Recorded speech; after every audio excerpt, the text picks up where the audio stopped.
আপনি কি জানেন বেশি তাপে খাবার রান্না করলে বা একই খাবার বারবার গরম করলে সেই খাবার আপনার স্বাস্থ্যের জন্য মারাত্মক ক্ষতিকর হতে পারে। খাবারের মধ্যে থাকা ভিটামিন সি এবং ভিটামিন বি কমপ্লেক্স বেশি তাপে দ্রুত নষ্ট হয়ে যায়। আমিষ জাতীয় খাবারে বেশি পরিমাণে এইচসিএ ও পিএইচ জনিত বিষক্রিয়া হতে পারে।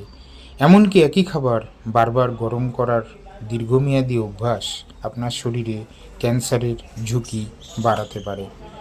বারবার গরম করা খাবারের মধ্যে যে টক্সিক কম্পাউন্ড তৈরি হয় তা হার্ট ডিজিজের ঝুঁকি বাড়াতে পারে।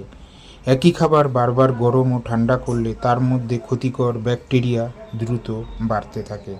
এমনকি খাবারের পুষ্টিগুণ অনেক হ্রাস পায়। বারবার গরম করা খাবারের মধ্যে প্রোটিন ভেঙে হজমের সমস্যা তৈরি করতে পারে। সমাধান হিসাবে যতটা সম্ভব ফ্রেশ রান্না করা খাবার খাওয়ার অভ্যাস করুন। সর্বদা লো মিডিয়াম হিটে রান্না করা খাবার অভ্যাস করুন। মনে রাখবেন, ছোট ছোট অভ্যাসই আপনার বড় ধরনের রোগ থেকে বাঁচাতে পারে।